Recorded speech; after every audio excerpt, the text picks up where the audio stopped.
Thanks everybody for being here. It's a good reason to be inside today. Excited for the rain.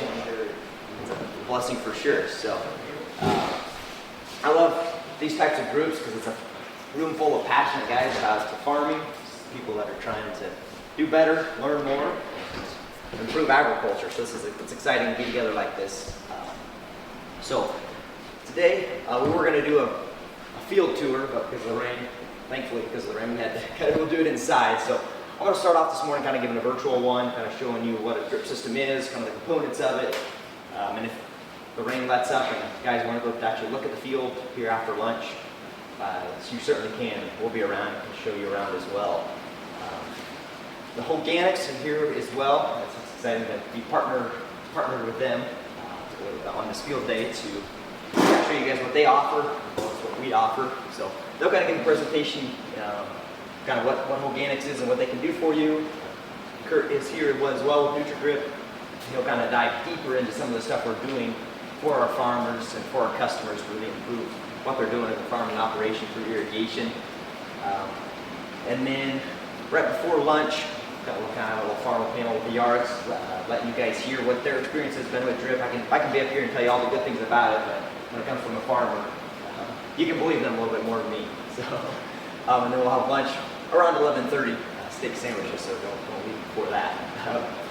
We do have a few door prizes, so I think maybe David passed around those cards, there's a box back there to stick them in, for your name in for that. Bathrooms, you probably seen those porta potties just outside the doors. So, just an introduction to myself. For those of you who haven't met me, I'm Travis Rokey. I live in Lamar, Missouri right now. I grew up in Northeast Kansas, which is where Kurt's from, and where NutraDrip is headquartered. So I started with NutraDrip about 10 years ago, kind of part-time during high school and college, and I've been full-time since then. So I started out doing service work, doing installs, some of the controllers, automation type stuff. And then 4.5 years ago, my wife and I moved to Lamar, and I kind of did some sales and service work down there. Here recently, I've kind of taken the technology piece back over again, and directing the ag technology piece. So I've really enjoyed doing that. So my favorite title is being a husband to my wife Leah and dad to my two girls, Ellie and Rhea. That's what gets me up and going in the morning. And, they also have made me second guess myself that I'm actually going to be able to pull off being a dad to two teenagers. So, but they're a ball of fun, and I love every minute of it. A quick introduction for Kurt. Kurt is our NutraDrip CEO and the founder and owner of NutraDrip. Full of ideas and always willing to try new things and experiment. We cover a big area, see a lot of different types of farms and fields, so vast knowledge, experience as well. Organics is here, Morgan's up here up front, and then Nathan will be joining us later. So if you got questions, always ask them. We also have Adriana, our marketing gal. So look out, always be on your best behavior because she's got a camera. We'll know who it is. This thing go the right direction. So I kind of wanted to go over some of the, if you're thinking about drip irrigation, what are the things you need to think about? What are the things we consider before putting one in? Kind of what does it take to run a system? Now that you got this, what kind of headache is it going to be? What are you going to have to be doing every day? In fact, some farmers and their wives complain about the irrigation system because their husband's now married to the irrigation system and not them. So yeah, there is sometimes some stuff that goes into it, and then just go over some frequently asked questions. But I'm sure you guys will have your own questions, so definitely ask away. So obviously you got to start with the water source. Here at Yarix, they built a pond. I'll have more pictures of that. Just half mile, on the way out 3/4 of a mile west of here. Well, a nice big pond. We got a floating pump out there to pull the water off the surface. Obviously, you can use well water, river water. It's a big piece of it. So that's what you want to start with. So you guys here's a better map of what Yards have going on. So this is roughly the pond they built, put a dam right here on the half-mile line. You can see that blue pin is where that pump was sitting. And then we're pumping water all the way up to where we're sitting up here at the shop. So this is the piece we're irrigating right now. So that's Figuring out our water source, yeah, that's where we want to start. Make sure we have enough. There's a lot of flexibility with what we can do. We're maybe looking at building some other ponds as well. Water is fairly easy to pump. You can pump it quite a ways to get it where you need to go. How long is your pipeline back home? Is it several miles? 4 miles. Sure. 4 miles of pipeline connecting to ponds. The main source of the river, and then connecting multiple ponds, pivots, and drip systems. So moving water is fairly reasonable as long as we're not pushing up too many hills. So good consideration there. So how much water do I need? Typically we're shooting for 5 gallons per minute per acre. So if I've got a 100-acre field, I'm going to need 500 gallons per minute. That's going to allow me to irrigate 1/4 of an inch per day. That's, when it's been hot and dry like it has been, 1/4 inch is maybe just a little bit marginal, but you've got your reservoir in the soil. That should keep up with the heat of summer of what the crop's using.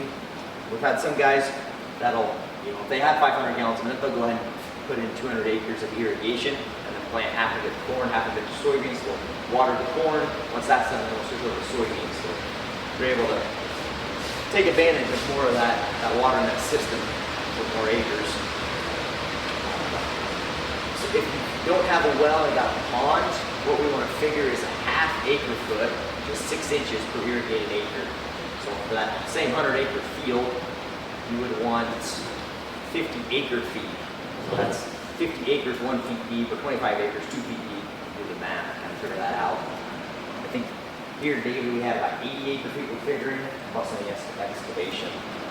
That's just going off of topography. If you have less than that 5 gallons a minute per acre, that's when you really got to start managing things just a little bit tighter. Use your soil as a reservoir. Even if it's raining like this, we want to watch the moisture flow. There's still maybe room in the profile to keep irrigating because it's going to get hot and dry again. Kind of using your soil as a reservoir. Again, yeah, monitoring the soil moisture. What's happening down deep because there's a lot of water holding capacity in your soil typically. So back to water quality. I know a lot of you guys are probably aware of the water quality in some of the wells in this area, especially going farther south around vents. There's wells there, and they're high-producing wells, and the water looks clear. It looks like it ought to be good, but there's some nasty stuff in there. So part of what we do at NutraDrip is when we find the water source, let's figure out what's going on in that water, because we don't want to hurt the drip system. We don't want to hurt the crop. So in this particular example, let's take water sample here locally. They weren't irrigating with this water. It was just kind of a supplemental farm sprayer tank and stuff. So some of the numbers we want to pay attention to is sodium right here, and I got one up here on the right-hand side. But what we see here is 187 pounds per acre inch. So if you pumped acre inch, you put one inch of water on your ground, you're putting 187 pounds of salt on your field. You know what salt's going to do. So, maybe that's not that much for the first inch, but if you do 6 inches a year, and you irrigate for 10 years, that's a lot of salt that ends up on your field.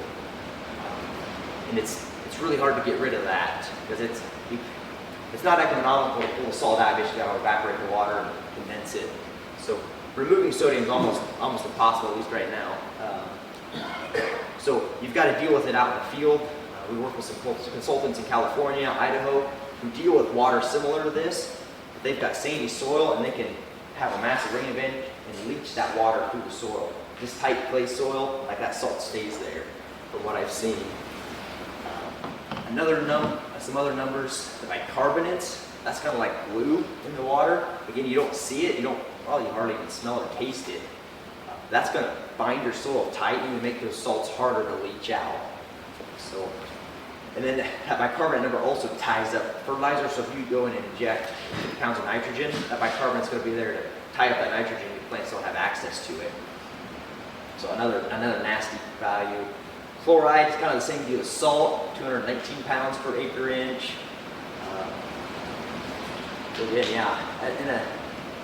Also for drip, we kind of pay attention to iron. If there's high iron and manganese, that'll start fouling the system up. There's easier ways to deal with that than there is for salt. So just things to be aware of. I didn't put a water sample up of like what David's pond water would be or surface water, but it's tremendously better. Like rainwater is as good as you can get, but then the pond water's the runoff. You'll still get a little bit of organic material in there, maybe some runoff stuff, but really all manageable values are good values, honestly. There's opportunities to blend water like this with pond water, but again, that's what they're doing in California and Idaho. But again, you're still getting this amount of bad material in your field. You got to do something with it. A farmer up in Iowa, really good dirt, had a really good well, and we weren't paying attention to sodium. It's been several years ago, and he started noticing when, as soon as he would turn his irrigation system on, the corn just all of a sudden just kind of shriveled up, almost turned whitish looking for the first day. As soon as he turned that on, that was because of the sodium in his water. So something to be aware of for sure. What fields can I put drip in? It's hard to, as a salesman, I'm going to tell you there's no field you can. So, but obviously it gets more expensive trying to catch the fields that are smaller. But you can see this is the field in Illinois. We kind of caught all these different corner and odd-shaped fields. It's all connected by a pipeline. His water source was a pond river combination here in the middle. He was able to spread that out. It can be done in phases. So here at David's project, we started with 55 acres, and then with the opportunity to expand. So we have a 12-inch line coming from the pond up here to the top of the hill. So we tap into that and go whatever direction we want to. As things work out. If you're looking for a spot, the water sources, you have water just as easily one spot as you do the next. Your porous ground, your ground with at least a water holding capacity, your sandier grounds, that's going to be your best ROI. It's the most limiting factor is water, so when you fix that problem, it's going to increase your yield faster. So varying topography, there's a lot of hills and rolling ground around here. In that situation, this is what David has in his field. The drip tape actually has a pressure compensating emitter. So every 27 inches along that piece of drip tape, grab some here, maybe I'll do that after a while. Every 27 inches is this emitter that lets the water out. And when we have rolling hills, each of those emitters has a pressure regulator in it. So it's going to limit how much water goes out, so you don't have too much on the bottom of the hills and not enough on the top of the hills. Perfect. Maybe also at the door. Yeah, I'll cut some pieces out so you guys can take a look at it. So all along here is the drip emitter. It's an Israeli technology. There's actually a tremendous amount of technology in that piece. It's got a flow pack in there that keeps dirt. So like if we're filtering the water, a little piece makes it through the filters. This little flow path in there keeps it from getting stuck and plugging that emitter up. This particular field, he had over 80 feet of elevation change from where his grain bin set up is to the top of the hill where we're at here. So an engineer is going to look at it. I'm actually trying to picture that. Yeah. So an engineer is going to look at the topography of the field, and he's going to lay it out, pick the pipe sizes for us, the diameter, the style of drip tape, to make sure we're going to water uniformly. So a lot of engineering that goes on with that.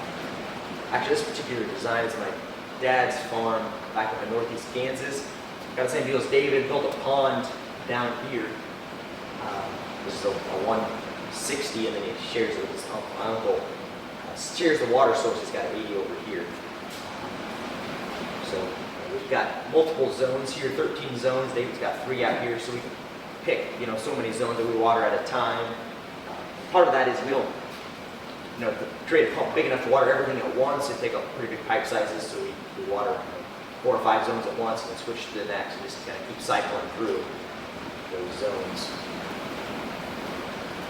So when we bury the drip line, maybe play an install video later, we're putting that about 12 to 16 inches, maybe 14 inches here.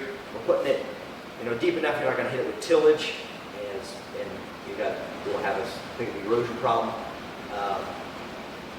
But then we also want it shallow, so we're in that root zone, so we're being able to put water nutrients right where the roots are at. So typically that's the range we're in. If you go too deep, you get the tape below where the roots are at. Here's a snapshot of installing a field. Here on David's field, in this particular field, we're going every 60 inches for the drip line. So when he comes in and plants, we plow this in with RTK, he's going to plant 2 rows of corn between each row of drip line. That way he's always 15 inches away from that drip line.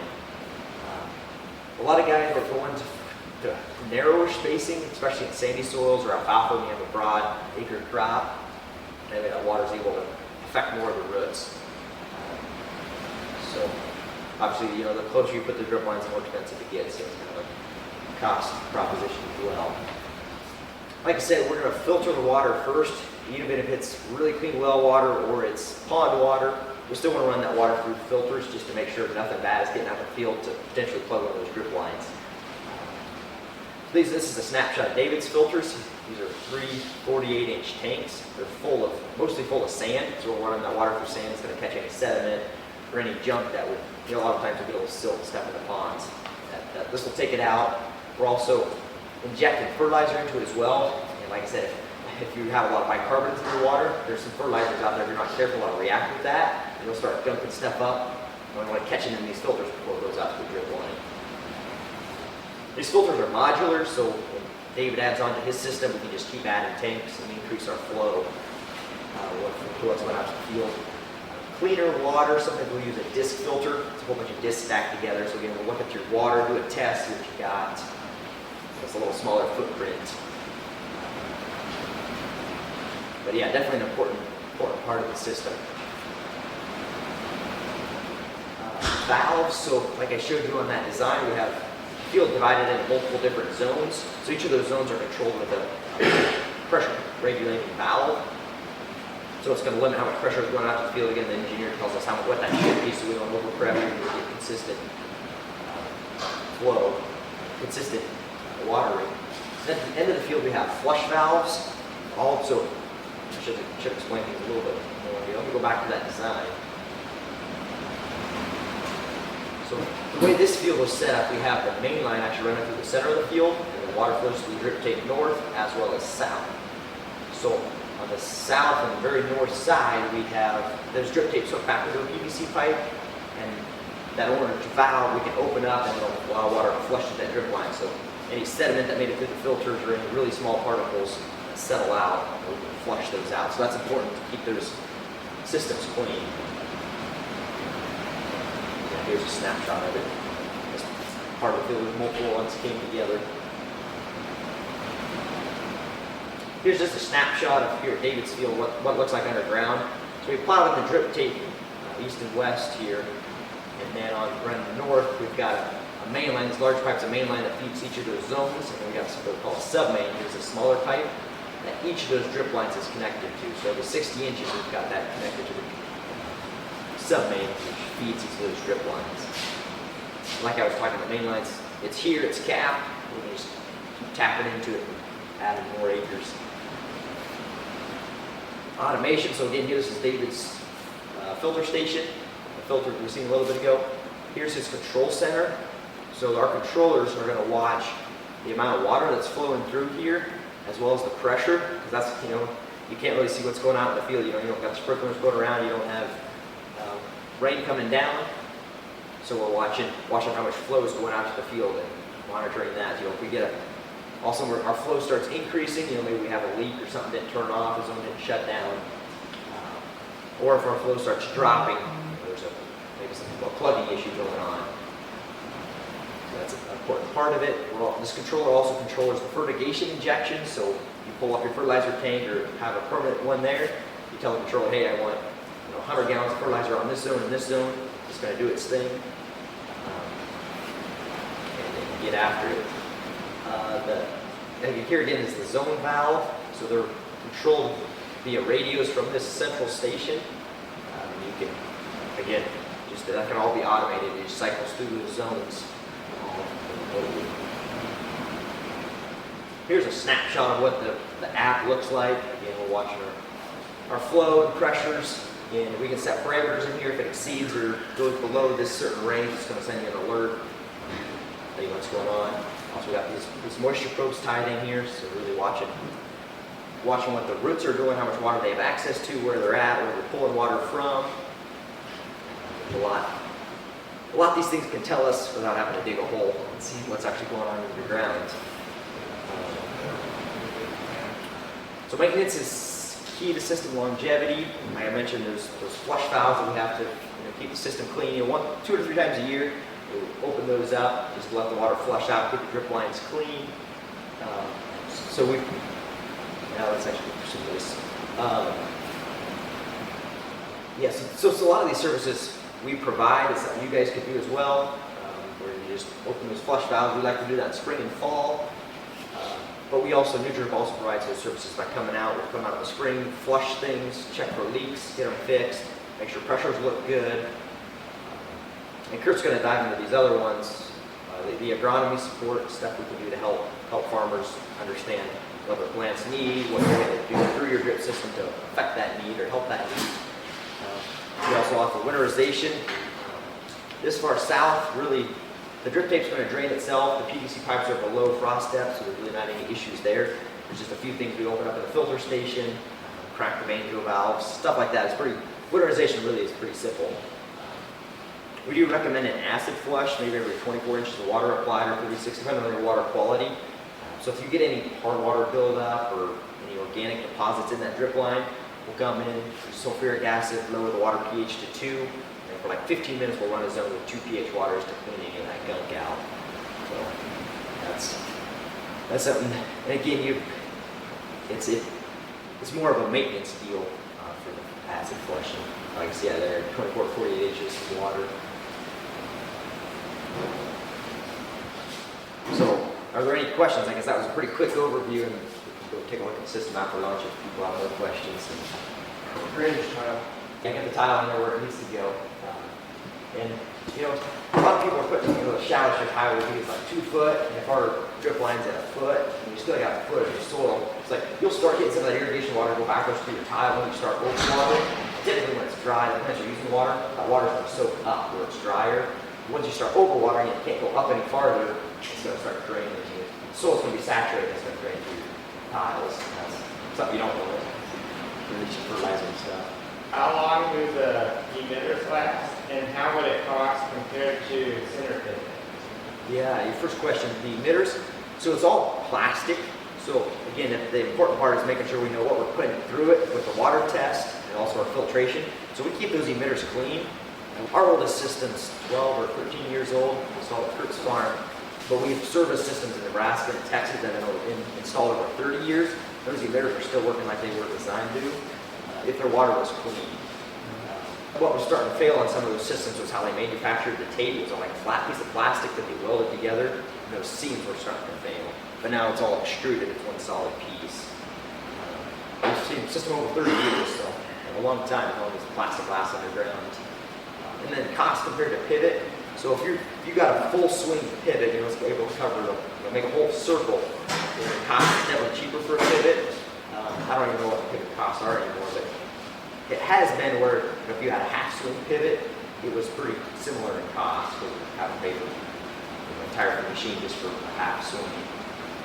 But then again, with a pivot, you're not catching the entire field. You're losing some of the evaporation. There's other things to consider with that versus just economics. Or for the price. I was going to mention earlier this morning, we do these field days annually, once a year. The last 3 years we've done them in Lockwood, Missouri. And every year, the last 3 years, the morning of or the night before it's rained. So last year I told the farmers, I'm going to do this a couple weeks earlier in July. I'm going to start charging people for coming. It's rained every time. Statistics say it's working out. This was the date we picked, thought would work, and I thought, let's do it inside because it'll be 100 degrees and the sun will be shining. Yeah. There's got to be more questions. I can answer specific questions to the longevity of the tape.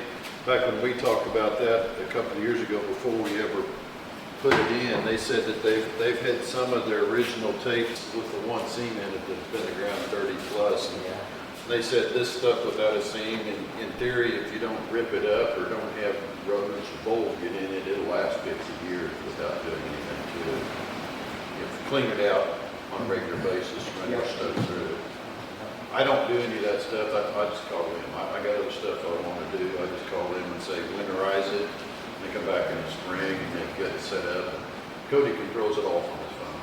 We don't have to be here at all. As long as nothing malfunctions mechanically, we can control it on the phone 10 states away. And really, your only major mechanical things you pump in the pond. Everything else is hydraulically controlled. The radiators are all solar panel. Small leak, we'll just dig down with a shovel. In 5 minutes, cut off a bad piece, put a splice in, and we're good to go. This is just the second year we've used this. We did corn on it last year, we got beans on it now. We put it in, Winter time. I got to think timeline wise, they rushed last year ago, spring, to get it done. And I think they were in there when the corn was about this tall, finishing some odds and ends, finding some leaks and stuff like that, finishing that, just drive the four-wheeler out, dig down, find a leak or whatever. But this spring when they come back and they fired it up, I don't know, there was 2 guys that might have spent a day and a half or 2. They found a handful of places it was leaking. They fixed it in a couple of days. It depends on how that gravel vein is. If it's gravel all the way down, then that water probably going to go down.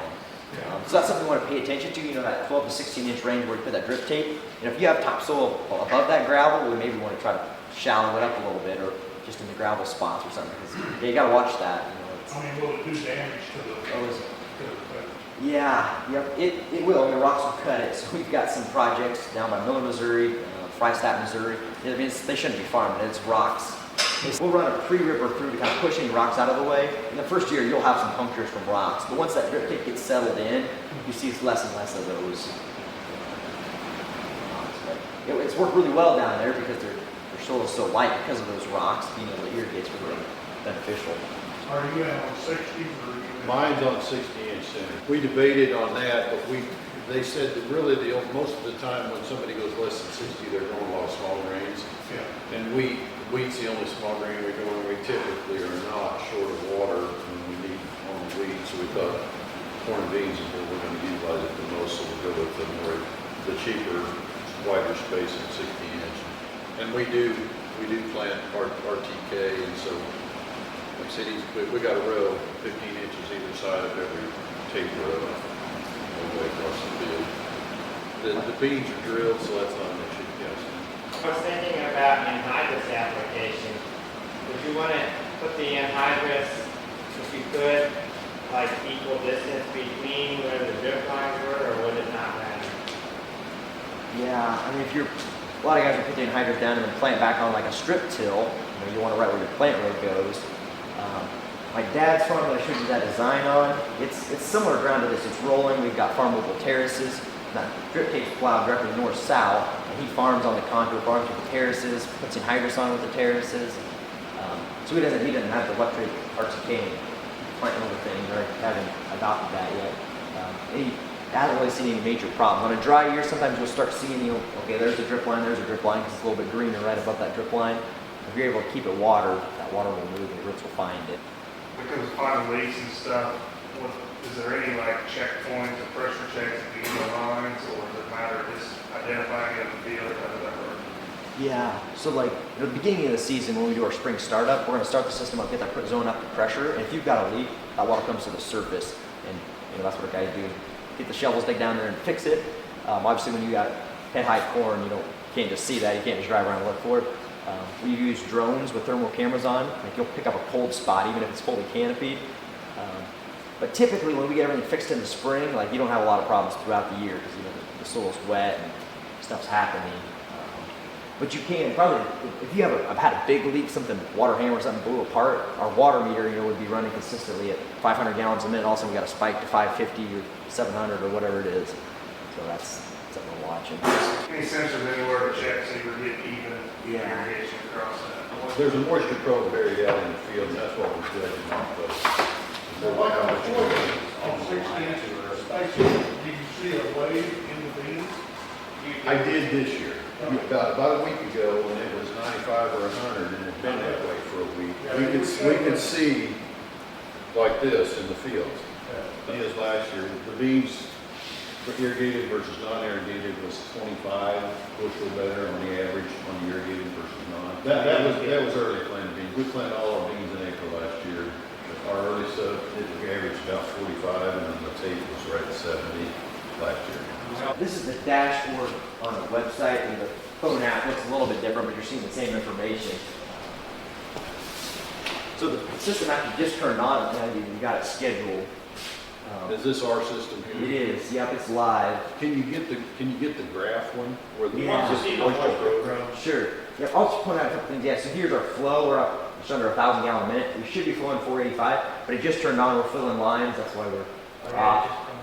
After the lines get full, it typically runs in that 475 to 500 gallon a minute range. And if you look on your app and it's in there, everything's working like it's supposed to. And we're watching the pressure before the filters and after the filters. So when they start getting full of junk, that difference will be higher. So it automatically triggers a backflush, and that dirty water just goes back into the pond. So that's all done automatically. So you would ask kind of about monitoring each of the zones. We have a pressure sensor on each of the zones where it goes from the main line to that zone. So we're making sure each zone's getting a consistent amount of pressure. So if we hold that pressure consistently, like the engineers got it designed, it's going to flow that much. Unless you had some crazy water quality issue where things are plugging up. So something unique about this moisture probe is it's permanently buried. So it's a 3-foot probe. We bury at the top of it at the drip tape level, so you don't hit it with farming. And then we got any of your tillage. Then we got a wire run into the edge of the field, so there's nothing in the field that you're going to hit or run into. It's there permanently. There's the batteries on the outside of the field, and it's you're getting 365 days worth of data. So like in the winter, you're seeing how the water is soaking into the ground. You're seeing if your profile is full. And in this part of the world, typically that's going to happen. When you get in Nebraska or Texas, like they got a pre-water to sometimes fill that up. You can figure out the advantages and disadvantages to this system versus other systems. Obviously, if you've been in a long-term drought, you're not going to get enough water to the surface to sprout something. That to me, that's a big drawback. But we rarely have that occasion here. We catch a rain and get something done. If you can get it up and get it started, the tape will take care of it from there. We didn't turn it on until July. Yeah, it was We didn't run any water. a month ago or less, so we didn't turn it on. We didn't run it up as you here. We typically figure if we can put 4 to 6 inches per acre per year, probably closer to 4 inches per year, add 4 inches of water total in a year's time. There's the moisture probe. This is 180 days worth of data. That bottom real thin line across the bottom on the phone looks red down there at the very bottom right there, and then that yellow is the zone, and then the green zone, and then the blue zone, you're fully saturated in the blue. There's no room for anything else. We're trying to keep it in the middle of the green. You can see all these lines right up and down right here. This is each, like this is July 7th. This would be the 14th. So that's every day those lines are going up and down right here. It's pulling it down to there. The irrigation turns on and puts it back up to there. It pulls it back down. That's every day. You can see the splits, like, we had a 2.5 inch rain here. I shut it off for 3-4 days 3 days, yeah. to let it use what it had, and then this is the first time I turned it on. I might have ran it there. I can't remember. I don't know if I ran it there, but I ran it all these, that's about a week's worth if I ran all those. Each spike is a day. This is 1 day, 2 days, 3 days, 4 days. And then I shut it off here, and I shut it off here. Kind of like what we want to watch is, where is it ending at? If we're starting to go down, he needs the water just a little bit longer. If we're going up, he's probably overwatering. Like I noticed on coal and your corn, it started getting wetter. Like, well, the corn's probably starting to use less. So it looked like you bumped it back maybe some. Do you have anything on thermal imagery? It's always interesting data too. It's interesting when it reads. Would you guys agree that sometimes it's they're a little different? Sometimes. But Oh yeah. You can use it for, depending on your situation or what you're doing, you can use it both to judge. But it's really interesting. I wish we had the thermal. I wish we had the thermal imagery on stuff that we don't have irrigated. The only problem is you go to sleep at night because it makes you depressed. Yeah. How much water is, it's amazing when it's 90 degrees in this country, you just don't realize how much you lose in a day. Well, it's like, we're lowering to about 70% is what the moisture probe says. And this inch of rain, it won't change it. You won't see that it won't raise it 70%. Unfortunately, it's not as much as you think, so you're like, man. Even that 2.5 inches we have here, it didn't change it at all. And you get 2 days where it's 90-some degrees, you're like, holy smokes. It's gone faster than it. Yeah, and so it kind of opens your eyes as an operator, you know, like what the importance of water in, nutrients. Yep. We even noticed, so one of the nice things about being a permanent probe, so we're not having to put it in every year and it goes into a different spot, maybe its installation's a little bit done, so it's harder to know, okay, is this wet or dry or what point, but since this is permanent, we're getting consistent data year after year. So we had this in last year, we started noticing when these things spiked up and they got into this area, we can kind of readjust these lines. When it got into the blue, like water was, we could see it keep going deeper into the profile. So at that point, when we had that much water on, water was leaching out, like stuff was going below the root zone. So that's why they're trying to keep it in this green. Because as soon as we start overwatering and getting into the blue, that water's able to, it's fully saturated, so gravity's pulling it through the soil. So we've done a good job of keeping it where Whenever we first got this, I thought we needed to keep it up here. We need to keep it wet, but the pump actually went out last year once, and then he brought a hand probe, and we were down in this level here, and he basically had to beat it through my head that we don't need to keep it up here, we don't need to keep it that wet. Whenever we were down in this range, we still had a lot of moisture left. So, We overwatered our corn last year. we Rookie overwatered. mistake, we thought we had to keep it wetter than we actually needed it. We fertilized for 180 to 200 bushel corn last year, and 180 is what the drip tape averaged. But it was a very poor indicator of what it's capable of because we had so many drowned out spots and all the terraces in that 5 acres was nothing. What do you have running, just a 40 horse motor, is that all we've got running, or what? Yeah, Just a little. that's the only thing running. That 40 horse motor on the lake runs it through the filters and pushes it all up here and through all the system. Whenever we go to more acres, we'll have to probably have 2 pumps. There's a Y set up on the dam where we could set another 40 horse motor and pump 2 motors and push it through the 12. Yeah, that's your major expense right there. Yeah, we got about, I think this last month we hit a $600 electric bill. Yeah. And that was a total of the irrigation energy consumption. This is just a different way to look at the same data. So like I said, it's a 3-foot probe. Every 4 inches, I believe, we have a sensor. So, up here there's the top, foot and a half, there's a lot of activity going on. The roots are pulling it out, we're replenishing it. And then down deeper, there's not a lot of activity. It's just staying flat-lined. There's not roots pulling there, so that's why it's important. We weren't overwatering and pushing water and fertilizer down the because it wasn't doing us any good. And we have our wet springs, the roots don't have to go to find deep moisture. They're staying shallower. What opened my eyes last year in the corn was when it was hot and we were really using a lot of moisture, you could see corn sucking more. You'd see it pull down, clear down in here, down like 30 inches down. I didn't realize the roots went that deep. It's impressive what they'll do for water. Yep. This is one probe on 50 acres.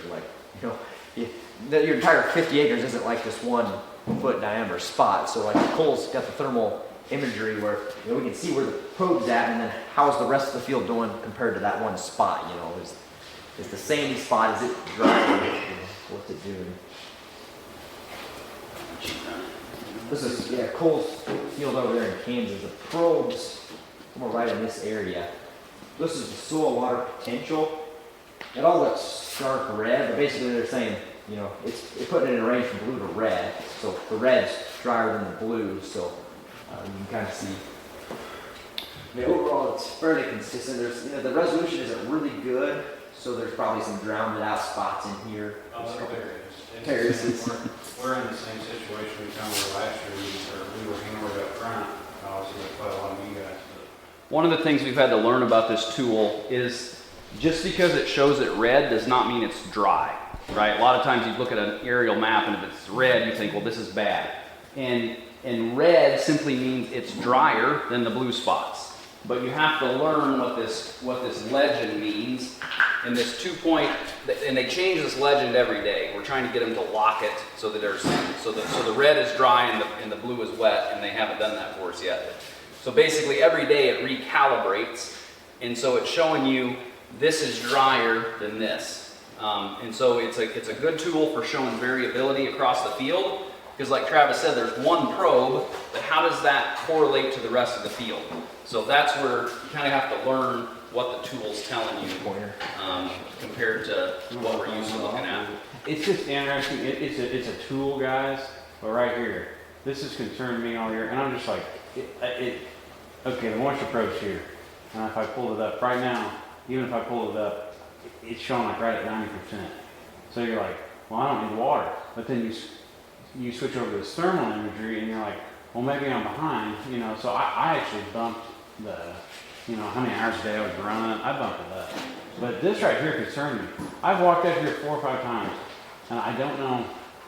I've walked out here with a handheld moisture probe, and I'm like, is it broke? Is it not irrigating? What's going on? I've walked over here and it's running, and this is honestly, this is probably some of the better dirt on the whole entire farm. And I can't necessarily understand this, but I walk out here with a moisture handheld probe. It's wet. There's plenty of moisture. There's honestly, I ran it one night so long there's water coming up out of the ground. I just water it, and water it too much. So I mean, take it for what it is, the tools to help.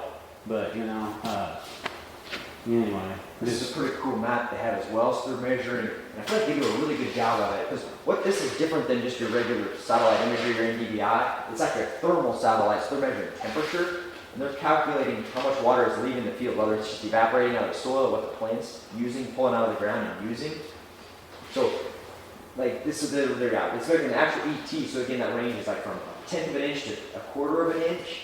You know, across this field, different parts of the field are using more or less water, and a lot of times that, you know, the healthier the plant, the more water it's going to use. You know, if you're working hard, you're drinking a lot of water, you're using a lot of water up. So, you know, if your field's starting to be stressed because it doesn't have enough water, you know, this ET number is going to go down. So that's kind of part of the algorithms. And then you can also use it, you know, if I am using 1/4 of an inch, I need to run so many hours on this part of the field to replace what's actually leaving the field.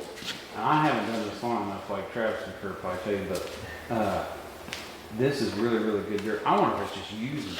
I wonder if it's just really, really pulling it out of there. I would say whenever we shell it, this is probably, because in the past, when we didn't have irrigation, this has always been the better stuff. I wonder if that corn's just, I don't know. I don't know. Maybe it's not, maybe it is.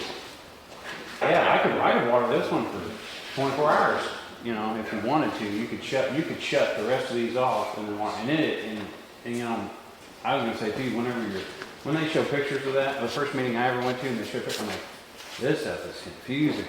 I can't run that. Like, I'm not. I graduated from Pleasant High School. I'm from Lake County, Kansas. If I can run it, anybody can run it. But it's not. You know, I actually started doing something 2 days ago, and I figured it out. And Travis probably thought I probably should be doing this.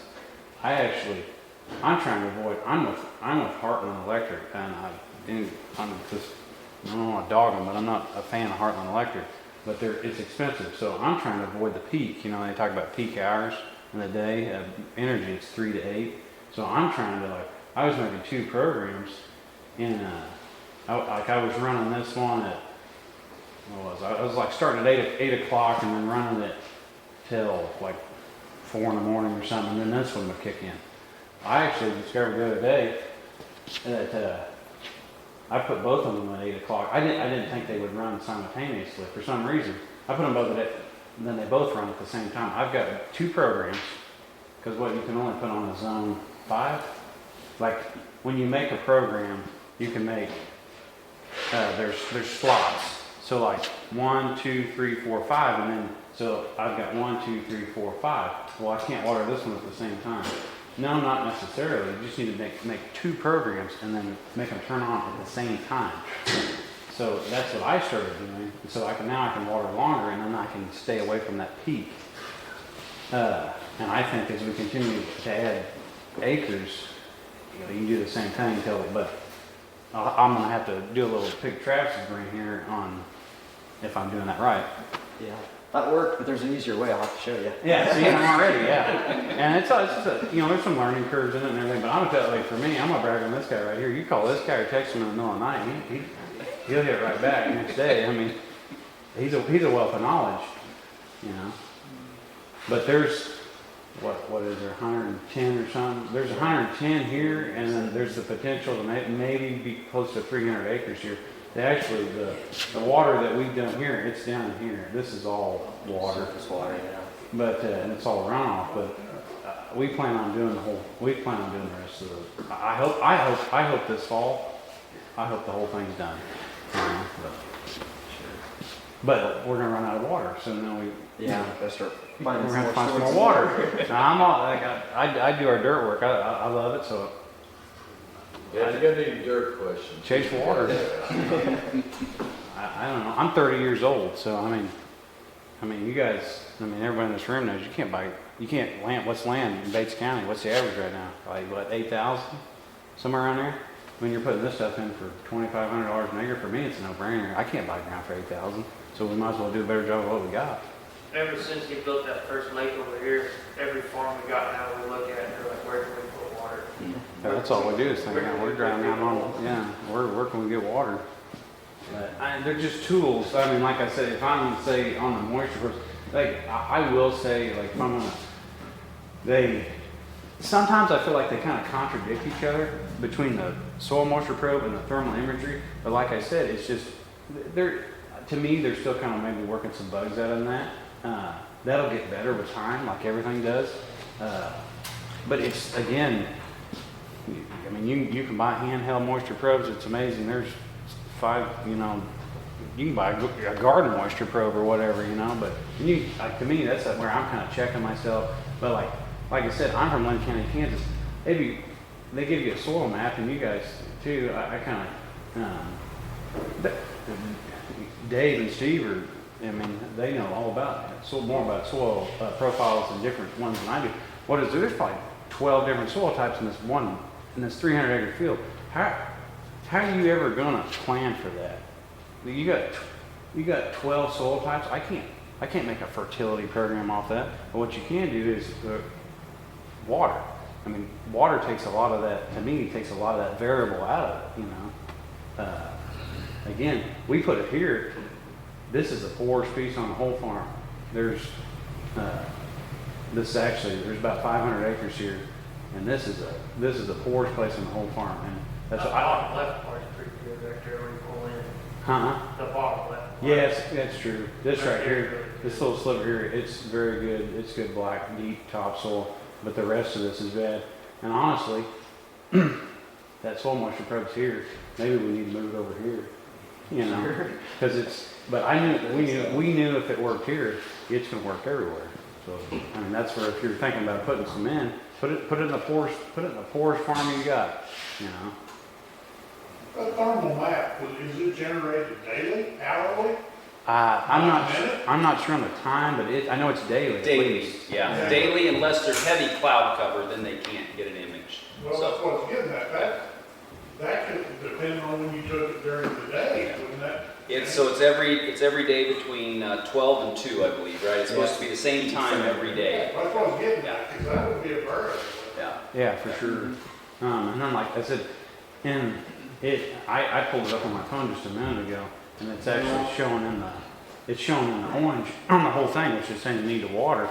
But like last night, the whole thing was green, which we did get a little rain and that helped. But it's kind of like what Cody was talking about. It's crazy to me, like especially like he's talking about. We got that 2 inches, and I was like, man, I can shut this thing off for like 3 days, and you're like, not really.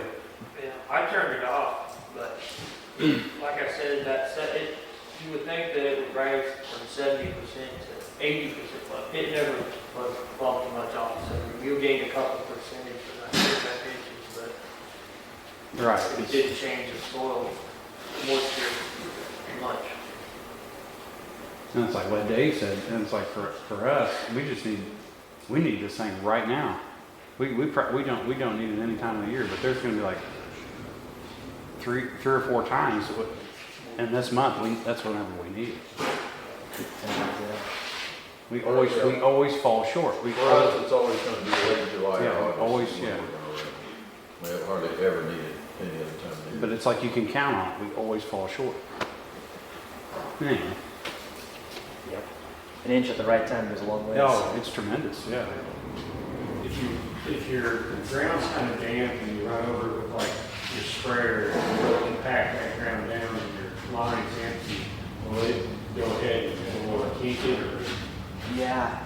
So you may see it even if it smushes it a little bit. You know, there's 20 ps, around 20 psi on that drip line, so that's going to push it back round again because it's damp. Like you said, it's going to. But there's enough pressure in there, say it's real dry and you turn your system on or whatever, it'll go ahead and. Yeah. We've seen it take in really dry conditions, we've seen it take 2 days to do that though. Like it may not instantly do it. We had a field in Nebraska we plowed in.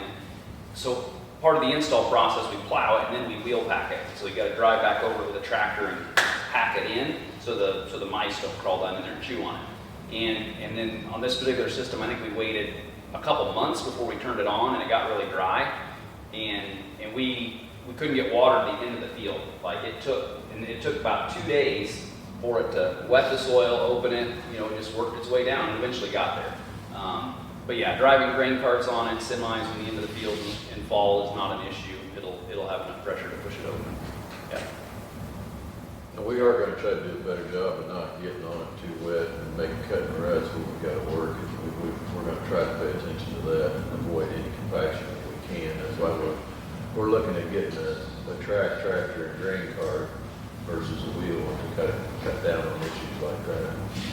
I try not to drive. I got the sprayer set with the same RTK, that way I'm not driving right across, right on top of it either. I'm driving between it. You drive between the tape line and the spray.